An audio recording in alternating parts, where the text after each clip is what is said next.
Muy buenas noches, mi nombre es Miguel Rojas Maita, abogado de profesión.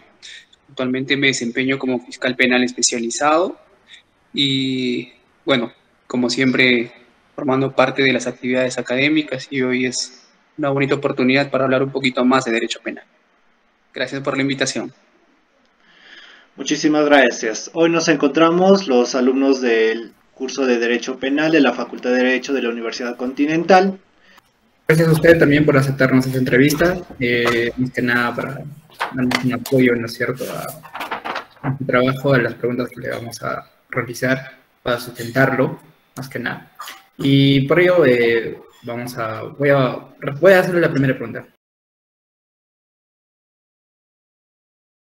Debemos tener en cuenta que en los primeros ciclos de la carrera de Derecho, los estudiantes no tienen una definición exacta de algunas palabras, valga la redundancia, ¿no?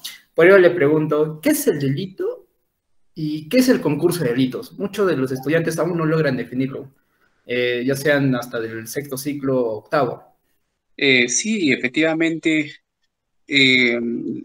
uno de los tópicos más importantes que todo estudiante de derecho debe tener claro es propiamente diferenciar, ¿no?, la naturaleza jurídica de un delito y una falta en todo caso, si vamos a hablar de derecho penal, ¿no? Entonces la pregunta es muy importante porque nos permite delimitar eh, teóricamente cuál es el contenido del delito. Existen diversos autores nacionales, internacionales, que hablan sobre el contenido, la definición o el concepto del delito, pero en términos generales, tal cual describe, por ejemplo, el profesor Percy García Cabero, el delito debe ser entendido como aquel comportamiento humano que infringe una ley penal que prohíbe una determinada conducta. A ver, lo que le decía. El delito debe ser entendido como aquella conducta humana. Es decir, solo la persona puede cometer delito. Entonces, implícitamente descartamos que puede cometer delito un animal, por ejemplo, ¿no? Entonces, el delito siempre va a ser cometido por una persona humana. Y esta comisión básicamente está orientado a incumplir, a infringir, a violar, a violentar una ley prohibitiva, por ejemplo, el no matar. Entonces, si yo sé que existe una disposición jurídica de orden penal que dice no matar, y si yo mato, entonces automáticamente debo de asumir las consecuencias. Entonces, una de las características propias del derecho penal es que este comportamiento que se trasluce al momento de infringir una ley prohibitiva, automáticamente la consecuencia de este incumplimiento de la norma prohibitiva o, o al violentar esta norma prohibitiva, la consecuencia es ser pasible de una sanción penal. Y esa sanción penal precisamente podría ser una pena, ¿no? Es por eso que se llama derecho penal. Es un derecho que regula las sanciones de aquellas personas que incumplen una ley prohibitiva. En términos generales, podríamos acercarnos más o menos a lo que podríamos nosotros entender como un delito. Ahora, ahí tendríamos también un poco que abrir el espacio para entender también de que no siempre cometer delitos está vinculado a un accionar, ¿no?, a un hacer, sino también el legislador avisó por conveniente que es posible castigar conductas omisivas, es decir, el no hacer.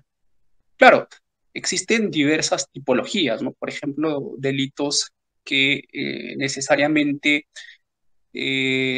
implica el movimiento corporal, por ejemplo, al momento de matar, robar, ¿no? Entonces, existe una conducta, un accionar, que también es punible, es castigable, pero también el legislador ha establecido conductas omitivas, o sea, el no hacer. Por ejemplo, algo que ustedes pueden poder vincular rápidamente, los famosos delitos de omisión, ¿no? El delito de omisión, el no hacer. ejemplo, el delito de la omisión a la asistencia familiar. Entonces, el legislador castiga esta omisión, el no hacer por parte del padre de pasar alimentos a sus hijos, a pesar que existe una orden judicial, una demanda civil previa que determina la cantidad, ¿no?, mensual que debe de aportar al alimentista.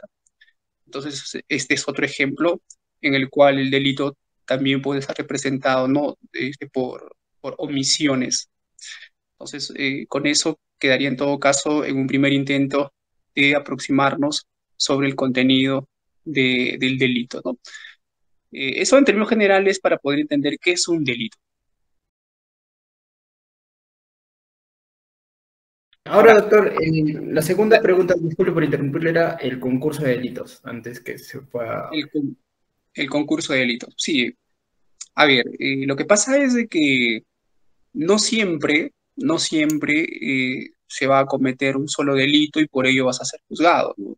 Ello dependerá en realidad de la ideación criminal, ¿no? Por ejemplo, a ver, vamos, lo que pasa en el derecho penal se explica mucho mejor con los ejemplos. Se trata de dos personas que deciden cometer un delito, pero la finalidad principal es ingresar a un domicilio para poder apropiarse de los bienes más preciados, económicamente hablando. Entonces ellos realizan todas las actividades necesarias y efectivamente el primer delito que ellos cometen es el delito contra la propiedad privada, ¿no? Ingresan a una propiedad, a un espacio privado, violentando las puertas. Una vez que ya están en el interior, empiezan a sustraer los bienes, que sería un segundo delito que, que se estaría sumándose a su actuar criminal al momento al momento de cometer el hecho principal, ¿no? Entonces, ya estaríamos incrementando un nuevo hecho delictivo que sería la apropiación de los bienes, que bien podría ser pues apropiarse, no sé, de algunas joyas, algún cuadro de valor, alguna reliquia, entre otras cosas. Pero puede darse las circunstancias de que de repente por la bulla o el sistema de seguridad del hogar, los propietarios se despiertan, ¿no? Entonces, en ese contexto, eh, se percatan del ingreso de personas ajenas al hogar, bajan y se presenta pues esa posibilidad de un enfrentamiento directo, ¿no? Y los delincuentes, por no sentirse descubiertos y menos limitados en su actuar criminal, pues dan muerte a los propietarios, que sería otro delito. Y bueno, posteriormente pasan ellos a retirarse del lugar del crimen o la escena del crimen. Como ustedes se han podido percatarse, si bien es cierto, inicialmente la intención criminal era apropiarse de los bienes que habían al interior del inmueble, sin embargo, para poder ingresar era necesario cometer un delito previo, ¿no? En este caso, el delito contra la propiedad privada, ¿no? Entonces, tuvieron que violentar la puerta de principal, el violentar a un recinto cerrado, privado, donde no se cuenta con la autorización de los titulares, los propietarios, ya se materializa ese primer delito. Luego ya al interior, como les decía, al apropiarse de bienes ajenos, ¿no? Bajo la modalidad violenta que les ha permitido el acceso a dicho recinto, sería el segundo delito, y para poder escapar y no ser capturados, pues dieron muerte a los propietarios, que sería un tercer delito, y luego pasaron a retirarse. Como verán, se cometió más de un delito. A esta sumatoria de delitos se le conoce como concurso de delitos. Pero eso en términos generales, porque también existe concursos reales homogéneos, concursos reales heterogéneos, entonces eso también nos abre un poco más el ámbito de análisis del caso concreto, pero lo que debe quedar sí claro en cuanto a al análisis de concurso de delitos no es otra cosa más que la comisión de más de un delito. Entonces, cuando hablamos de concurso real, estamos hablando de un hecho delictivo que comprende la comisión de más de un delito. Puede ser dos, tres, cuatro, ¿no? Dependiendo del tipo de delito que se pueda perpetrar. Ahora, la importancia de esta identificación la importancia de definir este concurso va orientado básicamente a un tema punitivo, es decir, para poder castigar. Porque al momento de castigar, nuestro sistema penal peruano establece que los procesados y en su oportunidad los acusados deben ser castigados por cada delito. Por ejemplo, ¿no? Podría establecerse una primera pena por el delito de violación a la propiedad privada, que podría ser 6 años, el delito de robo por la apropiación de bienes ajenos, que podría ser 8 años, 8 años, la muerte que se da a través de un arma de fuego, por ejemplo, que puede ser 15 años. Entonces, el concurso real en este caso, concurso real, permite justamente establecer una pena acumulativa en este caso. Entonces, se hace la sumatoria de todas estas penas y esa será la pena final que recibirán pues los procesados, ¿no? Entonces, por eso es importante poder identificar si estamos en un hecho dentro de un concurso de delitos o no, concurso real, eh, real homogéneo, heterogéneo, qué sé yo. Pero en términos generales es eso, ¿no? Y la finalidad es de orden punitivo. Y ahí hay que hacer una precisión porque finalmente esta sumatoria no es al infinito, sino la sumatoria tiene que tener un límite máximo 35 años. ¿Qué pasa si de la sumatoria llega a 36, 37, 38? Lamentablemente solo se va a contabilizar máximo 35 años, ¿no? Ahí quedaría.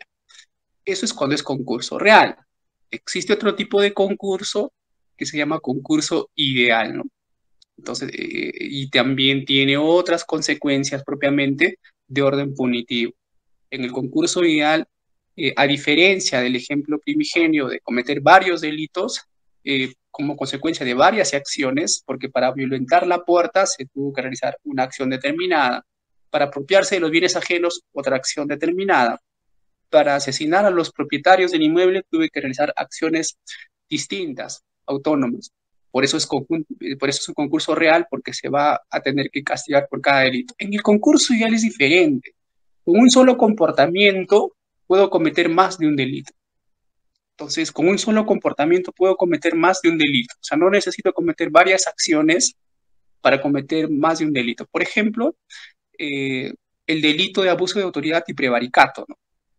Podría darse en el caso de un juez que comete el delito de abuso de autoridad cuando dispone la realización de un acto que no está previsto o señalado por la ley.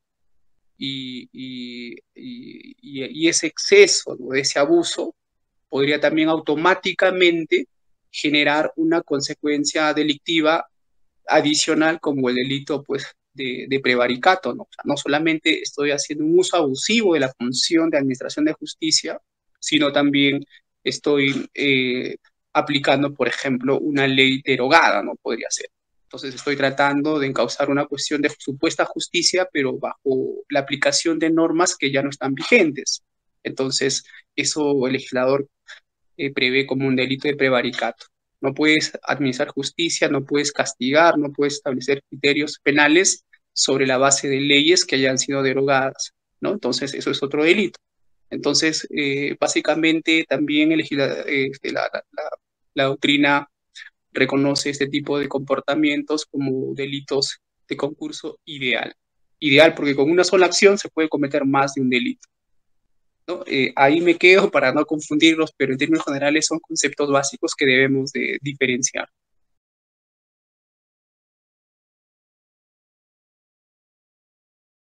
Okay, Sí, bueno, para aclarar todo, delito puse como comportamiento humano que infringe una ley penal. En concurso de delito es una comisión de más de un delito dependiendo del tipo de delito que se pueda perpetrar. El concurso real máximo será en 35 años la suma de las penas. Y en un concurso ideal no hay límite de años. En un solo comportamiento puedes cometer más de un solo delito. Ahí precisamos, Efraín, ahí precisamos. Lo que pasa es que tanto en el concurso ideal como en el concurso real, estos criterios tienen efectos punitivos, básicamente. Por eso su importancia.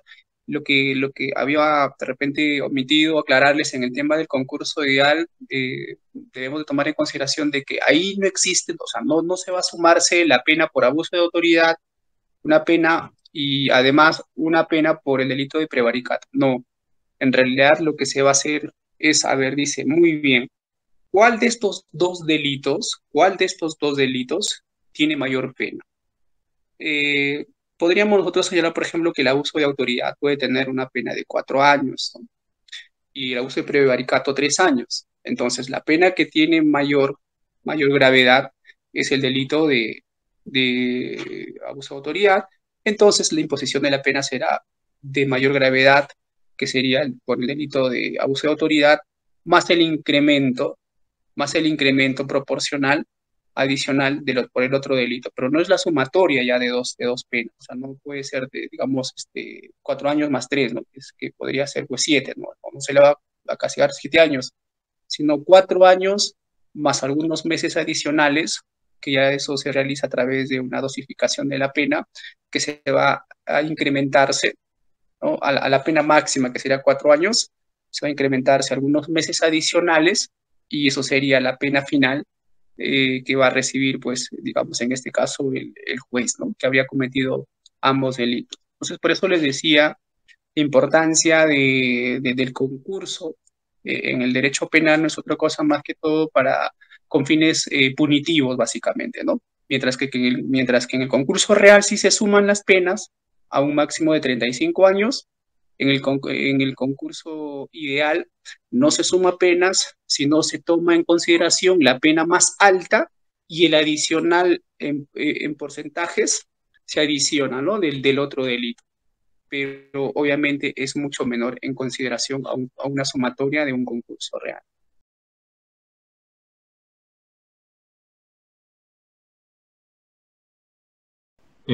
Buenas noches, mi nombre es Bebeto Eduardo Torres Villar y reiterarle el agradecimiento, ¿no?, por darnos este pequeño tiempo.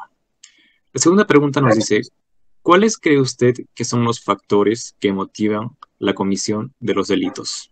Y los factores de la comisión de delitos. En realidad es una pregunta bastante reflexiva porque mucho va a depender del tipo de delito, ¿no? Lo que pasa es de que nuestro sistema nacional penal peruano, para ser preciso, regula, pues, diversos tipos de delitos, estableciendo ciertos criterios de orden en base a la protección del bien jurídico tutelado, ¿no? Por ejemplo, tenemos delitos contra el patrimonio, en el cual se encuentran comprendidos el delito de robo, de hurto, de estafa, entre otros. Tenemos también delitos contra la libertad, ¿no? Tenemos contra la libertad personal, tenemos contra la libertad sexual, ¿ve? Entonces, el legislador ha establecido ciertas conductas que deben ser catalogadas como delitos, infringen leyes protectoras y por lo tanto, pues, ¿no? Varía su estructura también. Y por citar otro ejemplo, delitos contra la administración pública, ahí tenemos otro tipo de delitos cuyo bien jurídico tutelado, la protección que ha establecido el legislador es el correcto funcionamiento de la administración pública, como es el caso del delito de colusión, peculado, tráfico de influencias, entre otros. Y finalmente podría también citar un ejemplo de los delitos contra el medio ambiente, ¿no? Que el bien jurídico tutelado, lo que el legislador quiere proteger aquí, son propiamente el medio ambiente, ¿no? Y sus demás componentes. Por eso se castiga el delito de contaminación de aguas, la deforestación de formaciones boscosas, entre otros. La contaminación propiamente del aire, del suelo, del subsuelo, etcétera, etcétera. Entonces, para poder responder a esa pregunta sobre el por qué motiva en realidad la comisión de un delito, va a depender, ¿no? Porque, por ejemplo, nosotros podríamos analizar, centrándonos a los delitos contra la libertad sexual, podríamos partir, pues, propiamente que las personas que van a incurrir en ese delito obviamente debe haber alguna alteración en la percepción y sobre todo en el estado psicológico, ¿no? de la gente, ¿no? Lo cual es como se va a presentar comúnmente en el caso de los que van a cometer el delito contra el medio ambiente, contra la administración pública. Entonces, los delitos de violencia sexual, como es la violación, existe una alteración en realidad en el agente, una alteración en cuanto al control de orden social, específicamente en conductas de orden sexual, ¿no? O connotación sexual. Entonces, eso podría ser también una causa. Ahora, lo otro también podríamos nosotros atribuir a una política criminal muy deficiente por parte del Estado, porque acuérdense, es finalmente el Estado quien regula qué conductas deben ser contenidas o deben ser comprendidas básicamente como delitos, ¿no? Delitos o faltas. Entonces, lo que yo en algún momento decía, la preocupación del Estado tiene que seguir ese lineamiento, como decía el profesor filósofo alemán Hegel, que aquel derecho penal que se precie de ser legítimo debe marchar al compás de los tiempos, ¿no? Entonces, este es un pensamiento muy claro para poder entender de que el Estado tiene que cumplir un rol fundamental al refrescar, al actualizar a los delitos, y estos delitos tienen que estar pues en concordancia, en consonancia con los problemas sociales. Entonces, una de esas preocupaciones pues, precisamente debe ser asumida por el Estado a través pues, de los poderes que le compete, como en ese caso sería el poder legislativo, ¿no? A través de las leyes propiamente. Entonces, existe actualmente leyes que ya se está legislándose en protección, por ejemplo, aquellas víctimas que han sido violentadas a través de entornos virtuales, y a partir de eso contamos el día de la fecha ya algunos delitos o ciberdelitos, ¿no? Porque ya se ha podido identificar que hay un grupo humano que se dedica a la ciberdelincuencia, ¿no? Entonces, el legislador advierte este problema, este conflicto social, y a partir de eso establece ciertas reglas, ¿no? De control, como la conducta prohibitiva de no cometer pues, delitos en entornos virtuales, ¿no? Entonces empieza a legislar leyes y cataloga ciertas conductas como delito, señalando como delito, como ciberdelitos o delitos informáticos, dependiendo de la modalidad, y a partir de eso pues se establece un control social.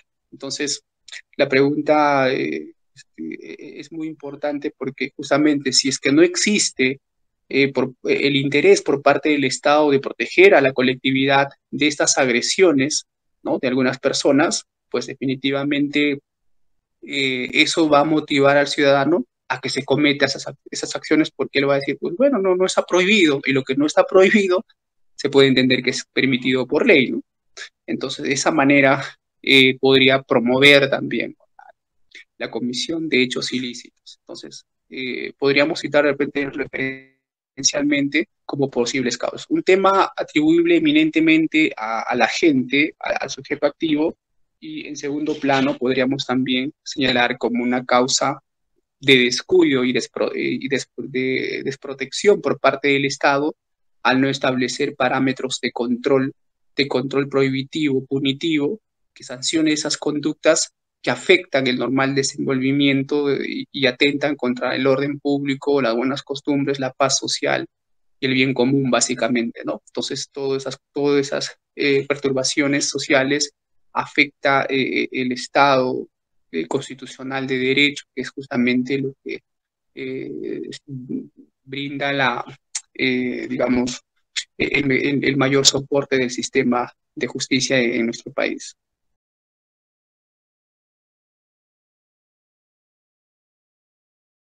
Buenas noches, mi nombre es Martín Quiñones y nuevamente agradeciéndole por este espacio de su tiempo, y mi pregunta es la siguiente. Según su experiencia, ¿cuáles cree que son los delitos con mayor índice?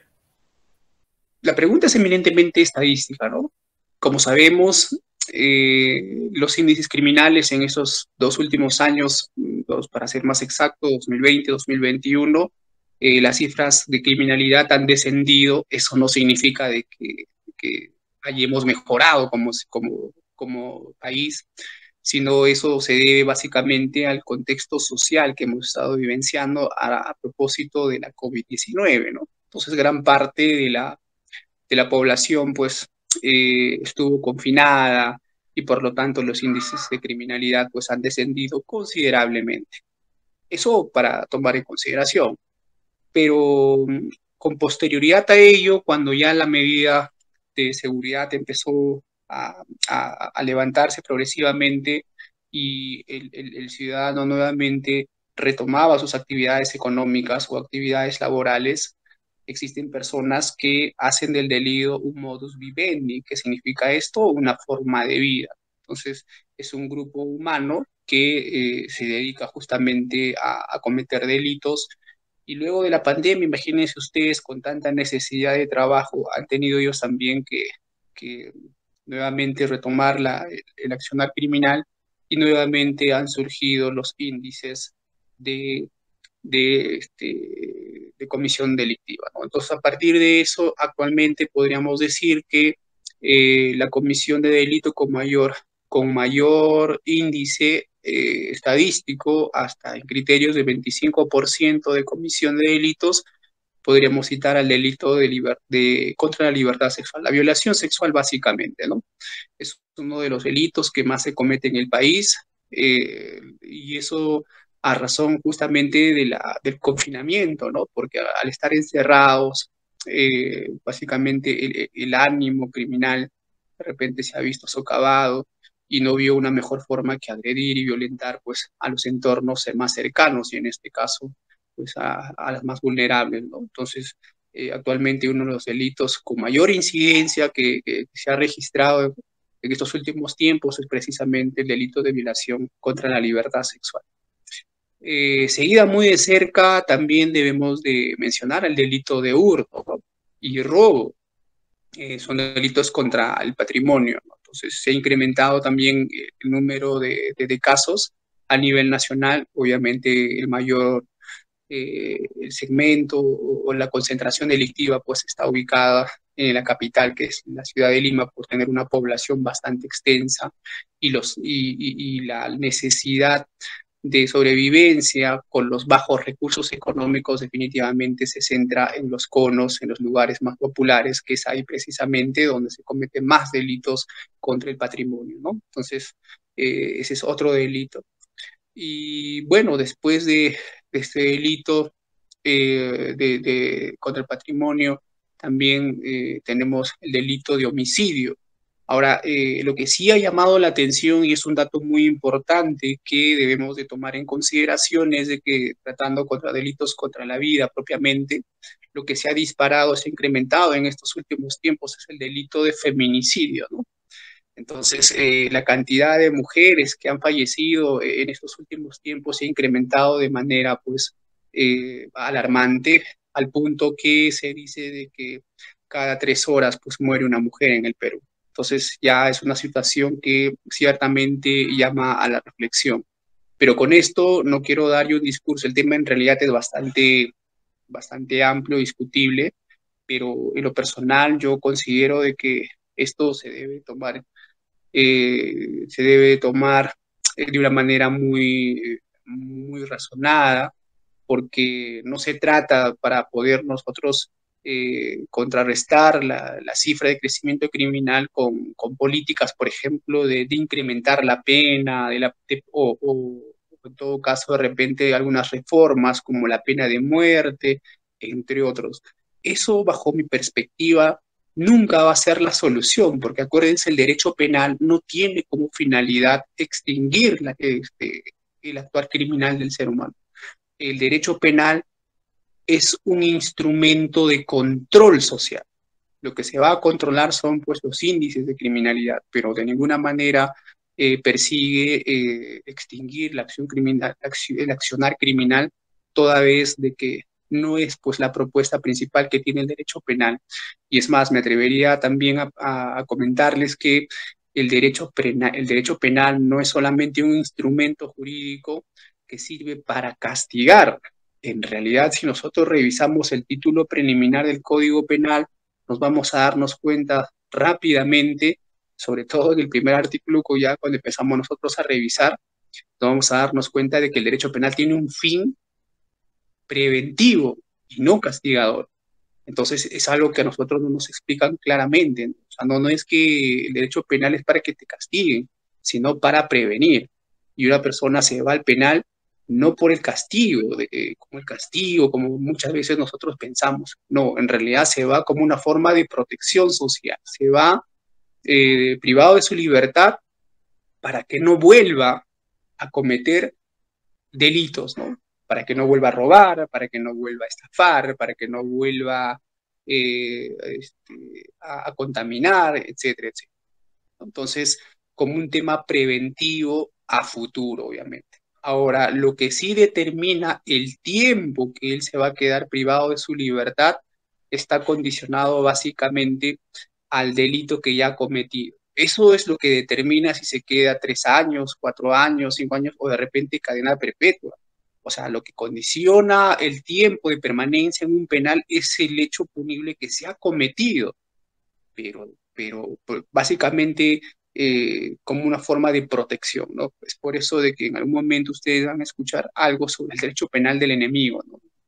Como una forma de considerar al delincuente como un enemigo de la sociedad. Eso es discutible, pero más allá de que sea discutible o no, esa teoría ha servido de mucho, sobre todo en estos tiempos, para poder establecer mejores criterios de control social. Bueno, ahí me detengo para no confundirlos de repente más, ¿no?, con el tema, pero debe quedar claro de que el derecho penal es eminentemente preventivo.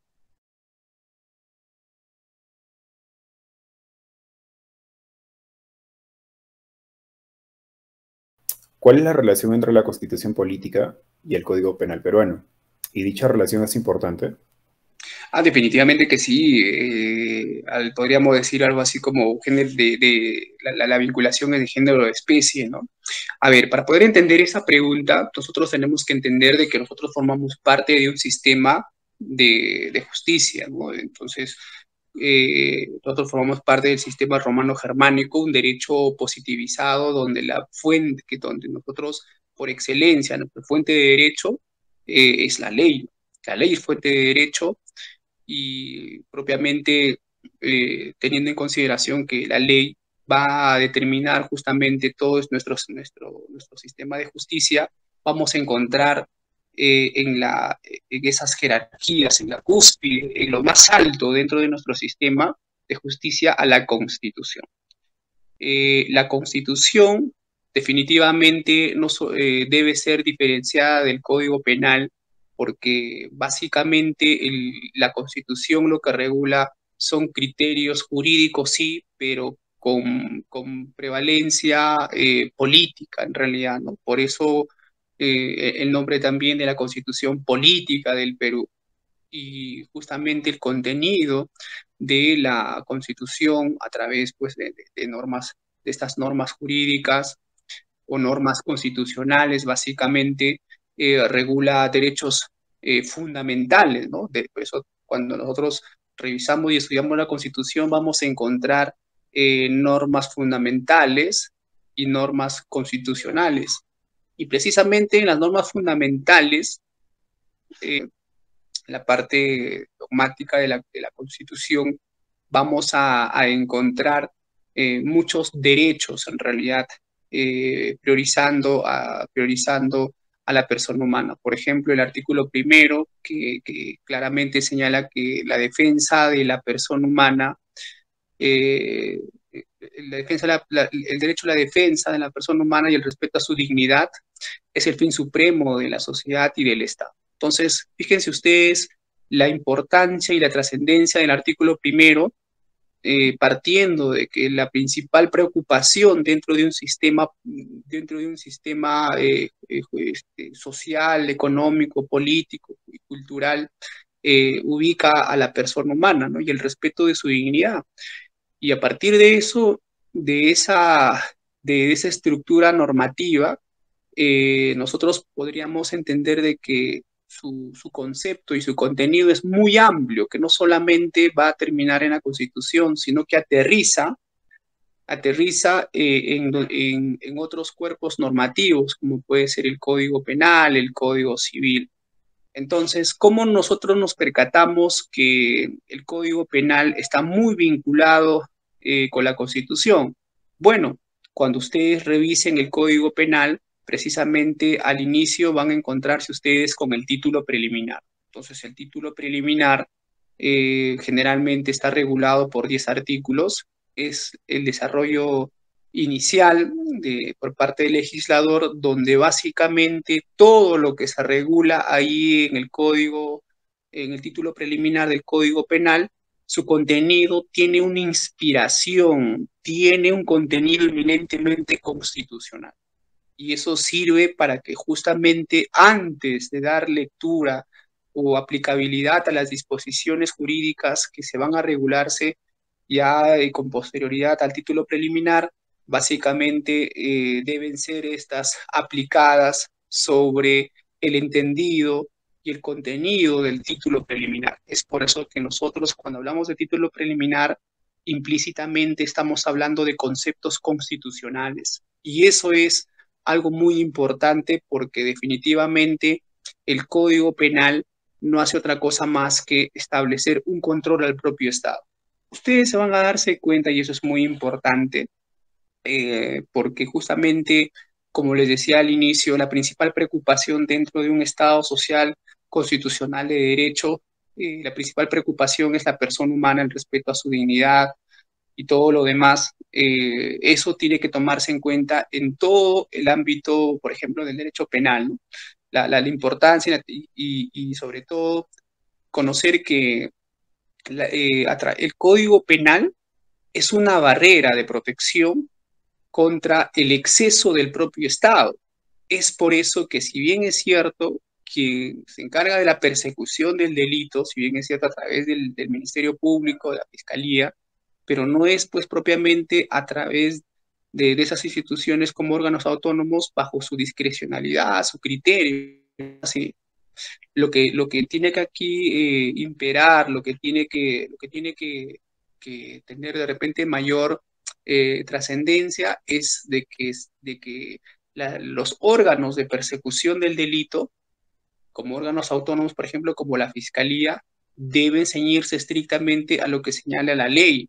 Es por eso de que las conductas que no son reconocidas como delitos no pueden ser perseguibles, no se puede investigar, no se puede procesar, no se puede castigar conductas que no son claramente reconocidas como delitos.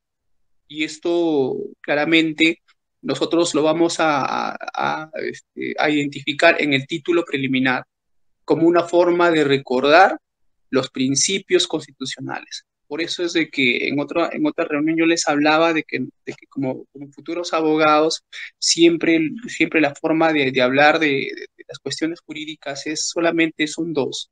Tenemos reglas y tenemos principios. Repito, solamente tenemos reglas y tenemos principios.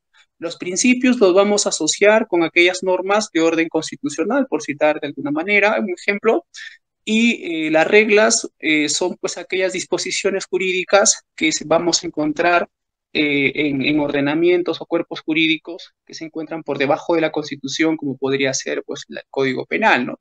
Entonces, a esos principios lo vamos a ubicarlo en el Código Penal, en el título preliminar, y en el cuerpo del contenido del Código Penal vamos a encontrar ahí a las reglas, ¿no? Son reglas prohibitivas en este caso. Entonces, el derecho penal está constituido directamente con la Constitución.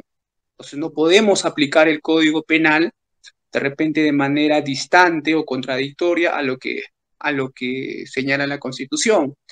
Y la mejor evidencia para poder hablar sobre esto es básicamente el principio de legalidad, a través de los criterios del lex certa, lex scriptum, entre otros criterios que delimitan propiamente, ¿no? El respeto por la ley como forma también de control del propio Estado. Es por eso de que cuando existe algún exceso, algún abuso por parte de las autoridades, la propia ley claramente establece las barreras y dice, no, todo lo que se ha actuado, nulo. ¿Por qué? Porque ha afectado derechos fundamentales del investigado, el derecho de defensa, el derecho a la debida motivación, entre otros derechos. Oye, pero cometiste el delito. Nadie está cuestionando eso y todavía eso está por ver, porque en realidad durante la investigación nadie puede ser declarado culpable porque goza un principio principal constitucional que dice sobre que toda persona debe ser considerado declarado inocente hasta que se demuestre lo contrario, ¿no? Entonces el principio de presunción de inocencia, ¿y esto cuándo se agota? ¿Con la sentencia? No. ¿Con la apelación? Tampoco. Generalmente cuando ya se agota en última instancia, se trata de una sentencia emitida, por ejemplo, de la Corte Suprema y esta pueda ser ejecutorial. O en todo caso, si no hay apelación, pues bueno, ¿no? El último pronunciamiento jurisdiccional. Entonces, solo cuando ya se ha agotado la última instancia y se ha determinado la culpabilidad, recién se rompe este principio de presunción de inocencia y a partir de ese momento recién se puede decir tú eres culpable y tú eres el delincuente. Pero mientras tanto no se puede catalogar como tal porque es un principio que rige durante toda la investigación y durante todo el proceso, y podría decir incluso durante todo el tiempo que demora los recursos impugnatorios, ¿no?, que reconoce el Código Procesal Penal. Por eso yo les decía, el derecho penal no solamente se aplica de manera suelta, de manera única, sino va en concordancia, en sintonía con otras normas, como es el título preliminar, que no es otra cosa, ya les decía, que hablaba sobre cuestiones constitucionales y a la vez también con otras normas extrapenales como el Código Procesal Penal y otros. Entonces, la respuesta sería de que, claro, existe un vínculo muy cercano entre el Código Penal y la Constitución. ¿Por qué? Porque estamos dentro de una sociedad imperada por el derecho, por el Estado constitucional de derecho. Ni siquiera el Estado de Derecho. El Estado de Derecho ya se ve superado por el Estado constitucional de derecho, porque en un Estado de derecho lo que prevalece para la ciudadanía es la ley, pero en un Estado constitucional de derecho lo que prevalece propiamente es la Constitución. Ya cuando ustedes estudien la pirámide de Kelsen y propiamente las jerarquías de la norma, van a poder ustedes darse cuenta que quien se encuentre en la cúspide, en la punta de ese iceberg jurídico, van a encontrar a la Constitución. Y en ese mismo nivel van a encontrar ustedes a los instrumentos internacionales como algunos pactos, ¿no?, o convenciones internacionales, pero solo si se trata de derechos fundamentales. Estaría a nivel de la Constitución cuando se trata de derechos fundamentales, ¿no? Pero si estamos tratando, por ejemplo, del Tratado de Libre Comercio, que no tiene nada que ver con la protección de derechos fundamentales, sino son derechos económicos, ese tipo de convenios o tratados están por debajo de la Constitución, ¿no? Con esas aclaraciones, entonces considero de que estando en un Estado constitucional de derecho, la sintonía del derecho penal debe ser directa y sobre todo bajo la sombra de un nivel jurídico que debe imperar por criterios de derecho, de protección de derechos fundamentales que son regulados por la Constitución y en el caso específico señalados en el título preliminar. Entonces sí existe una vinculación directa y debe ser interpretada de manera sistemática y teleológica.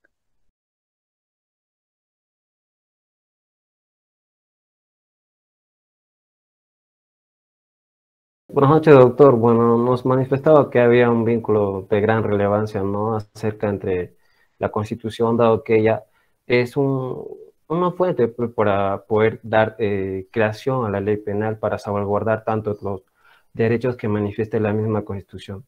Y ya que han dado acerca del título preliminar, bueno, la siguiente pregunta es en relación, ¿cree usted que resulta necesaria la aplicación de los principios del título preliminar del Código Penal peruano? Por supuesto, claro que sí, como ya les había dado ese panorama, les decía de que primero porque las disposiciones jurídicas que se encuentran reguladas en el Código Penal no pueden ser interpretadas de manera aislada, como yo les decía, ¿no?, porque formamos parte dentro de un sistema de Estado constitucional de derecho que la Constitución pues tiene la mejor posición porque está sobre todas. Y Y justamente la finalidad del título preliminar en el Código Penal no es otra cosa más como ciertas pautas, ciertos criterios, ¿no? Que el operador jurídico, cuando digo operador jurídico me estoy refiriendo al abogado, al juez, al fiscal, al procurador, etcétera, a los que ejercen justamente la cuestión técnica legal, ¿no? Tienen que aplicar los artículos del Código Penal en concordancia, en consonancia con lo que dice el título preliminar. Y el título preliminar lo que regula, como ya les he manifestado, ¿no? Son pautas generales que te dice el legislador. Señores operadores, tomando en consideración estos 10 principios de contenido constitucional, deben aplicar todas las demás disposiciones jurídicas que se encuentran reguladas en este Código Penal. Entonces, necesariamente tiene que vincularse la aplicación del derecho penal con los principios de orden constitucional. Y solo de esta manera realmente se podrá, pues, establecer criterios de ponderación, criterios de protección a favor, pues, de los investigados, básicamente. Porque acuérdense, y aquí quiero precisar y terminar de repente ya con esto, el tema de que el derecho penal debe ser aplicado en última instancia. Es como que el derecho penal es la medida más grave que utiliza el Estado para poder castigar a una persona, porque de por medio está la libertad. Acuérdense cuando ustedes estudiaban el problema de la libertad del filósofo Immanuel Kant, el profesor alemán, cuando decía que el hombre es un fin, más no un medio, y la finalidad es la felicidad, y dentro de la felicidad es ser libre. Entonces tú no puedes hablar de felicidad si tú no eres libre, pero no solamente se refería a una libertad ambulatoria, sino también a una libertad de vida para poder elegir, ¿no? Entonces, por eso es de que incluso cuando hablamos del delito contra la libertad sexual, lo que te castiga es básicamente haber atentado contra la libertad de una mujer, de disponer sobre su libertad sexual, de decir contigo sí, contigo no, contigo en la mañana, contigo en la tarde, contigo en la noche. Entonces, esa libertad se ve vulnerada y es justamente donde el legislador, en atención a esa libertad, es lo que se castiga. Entonces es por eso de que el derecho penal, cuando va a castigar, muchas veces, cuando la pena es mayor de 4 años, sí o sí, el sentenciado va a purgar pena en un establecimiento penitenciario. Pero sobre todo si la pena es de 4 años más un día, sí o sí, se va a un penal. Pero si la pena es de 4 años a menos, es probable que sí, porque también puede ser suspendida, ¿no? Entonces, por la gravedad también del delito que ha cometido. Entonces, el derecho penal se enfrenta a la afectación de derechos fundamentales importantes como la libertad, porque acuérdense que la libertad es uno de los derechos tan importantes después de la vida, aunque la jurisprudencia internacional le ha ubicado el derecho a la propiedad casi al mismo nivel que la vida, ¿no? Entonces, podríamos en todo caso decir que los derechos más importantes estaría pues el derecho a la vida, el derecho a la libertad y el derecho a la propiedad, ¿no? Actualmente se maneja en esos criterios de ponderación. Entonces, es eso en realidad. Es muy importante tomar en consideración la administración de justicia en cuestión penal sobre la base de la Constitución, sobre la base del Código Penal, en base al principio de legalidad, ¿no? Entonces, solo de esa manera se puede establecer que una sanción es justa.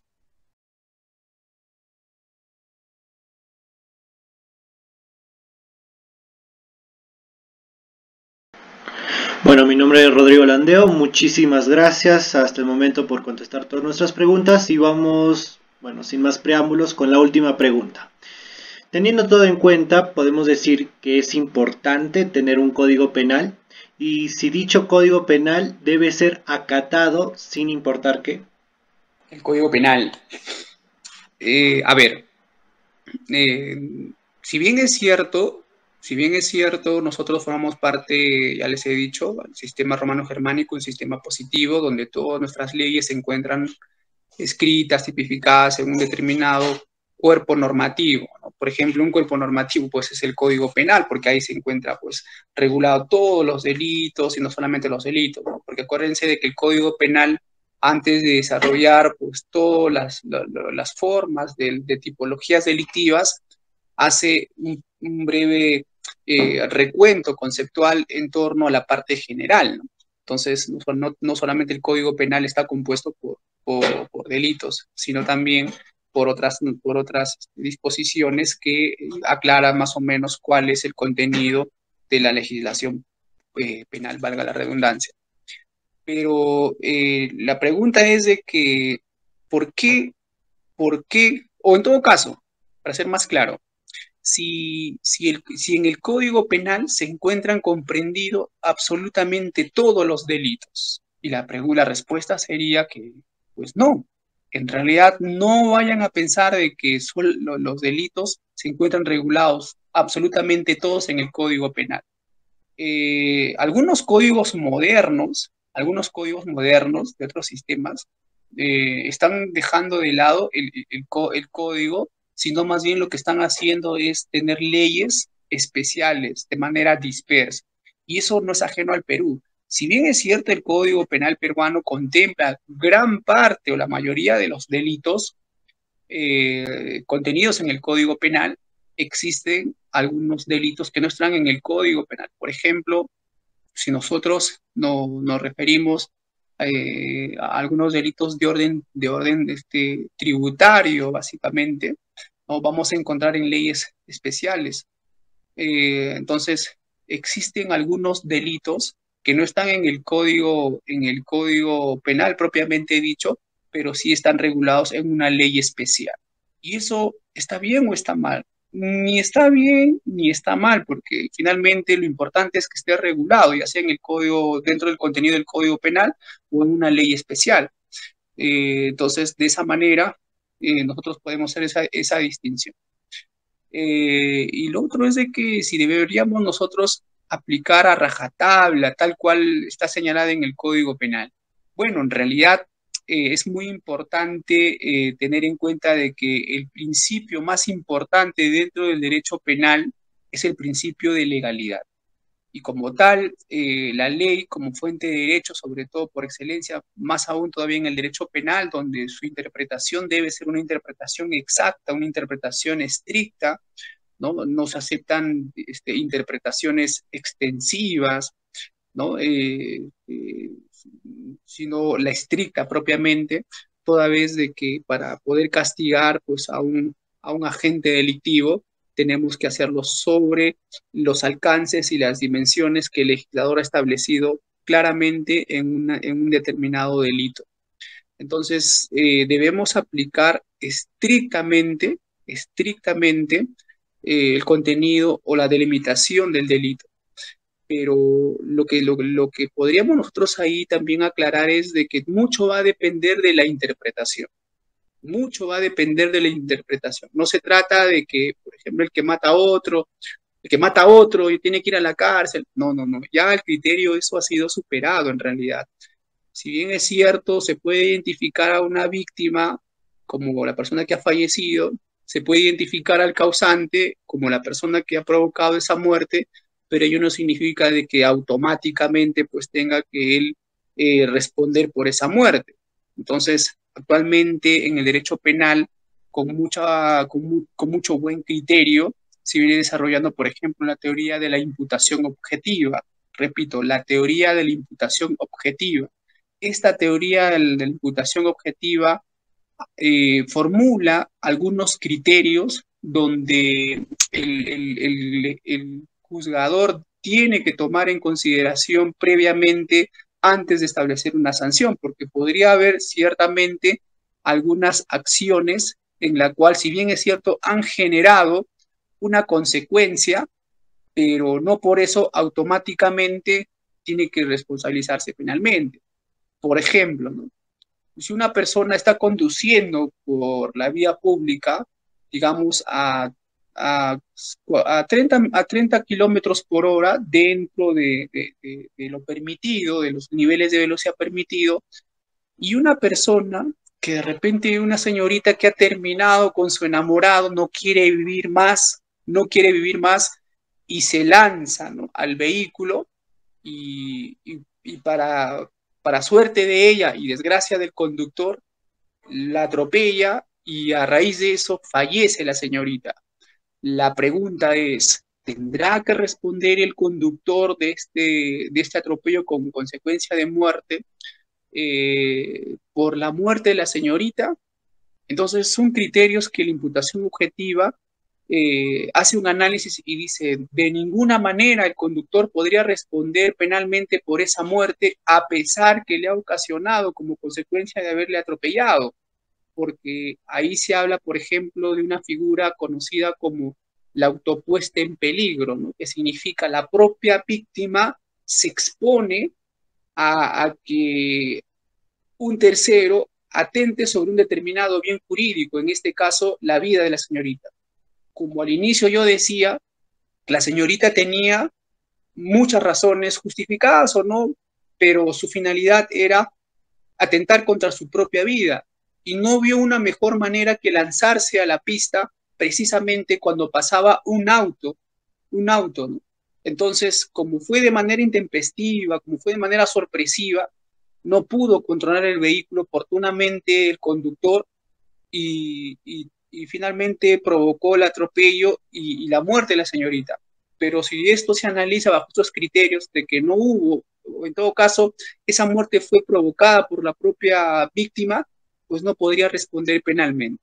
Les cito esos ejemplos de que no es que ahora la ley dice el que mata a otro será pasible de un castigo tal, no es así en realidad. Previamente se tiene que hacer un razonamiento de criterio objetivo, ¿no? Y para esto, como les vuelvo a repetir, actualmente los penalistas estamos estudiando y preparándonos para aplicar con mejor criterio la resolución de nuestros casos utilizando la teoría de la imputación objetiva.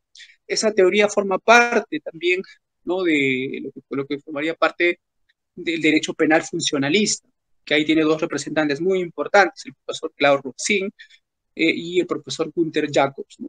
Entonces, estos como los más representativos. Entonces, como les digo, la ley penal actualmente tiene que aplicarse usando no solamente la aplicación inmediata de la norma, sino también analizando el contexto de los hechos y a partir de eso aplicando la ley penal en concreto, ¿no?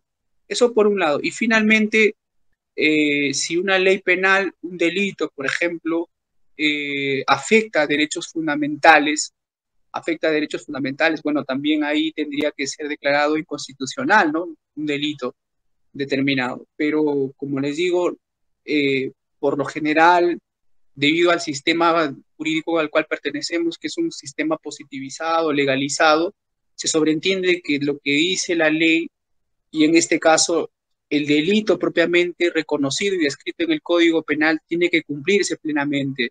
Eso en un primer momento, pero ya a nivel de aplicabilidad debemos de tomar en cuenta las circunstancias de los hechos y a partir de eso poder establecer si se puede dar o no razones suficientes para determinar la culpabilidad del agente o del sujeto activo. Entonces, uno de los criterios aplicables, como ya les he dicho, es a través de la teoría de la imputación objetiva.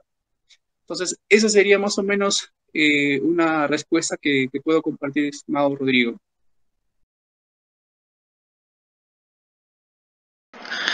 No, abogado, muchísimas gracias. En nombre de nuestro grupo queremos agradecerle por su apoyo y por darnos su tiempo y sobre todo en responder detalladamente las preguntas que le hemos realizado.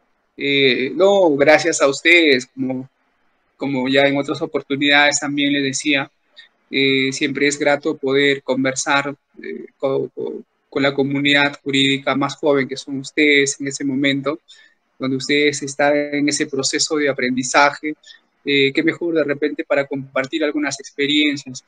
y sobre todo en el tema de derecho penal. El tema no es nada pacífico. El derecho penal actualmente se ha especializado y subespecializado. Antes se decía, antes se podía decir uno, no, yo soy penalista, pero actualmente no basta ser penalista, sino ser especialista, porque dentro del derecho penal existen muchas especialidades, ¿no? Entonces, ahora la exigencia es mucho más fuerte y por lo tanto las teorías, aún por ejemplo cuando podríamos hablar nosotros, les cito nada más en el tema de los delitos de infracción de deber, ¿no? Entonces ahí hay una pugna teórica entre dos grandes maestros, el profesor Claude Roxin y el profesor Gunther Jacobs, ¿no? Y a pesar que forman parte de un mismo sistema, que es el sistema funcionalista, tienen ciertas distinciones al momento de enfocar pues, el análisis de un determinado delito de infracción del deber, y ambos proponen diversas alternativas, ¿no? Entonces uno, por ejemplo, Claude Roxin apuesta por el título de la unidad de la imputación. En cambio, el profesor Claude Roxin dice, él apela o se orienta su teoría sobre la ruptura del título de imputación, y razones, obviamente cada uno de ellos son muy interesantes, ¿no? Entonces uno puede decir, ahora tú ¿de qué lado estás? Bueno, en lo personal yo soy seguidor del profesor Claude Roxin por razones y convicción propia. No quiero calzarlos, pero como les digo, actualmente es muy importante actualizarse con esas nuevas teorías, estos nuevos criterios que tanto la doctrina y la jurisprudencia nacional desarrollada por la Corte Suprema vienen desarrollando de manera muy interesante, y sería bueno también, y probablemente que ustedes ya lo van a analizar con mejor tiempo y criterio también, y habrá oportunidades de repente para conversar sobre cada una de estas teorías en la medida del tiempo que nos puedan proporcionar. Nuevamente, muchas gracias, y estaremos pues reunidos nuevamente en otra charla o en otra entrevista. Gracias. Buenas noches.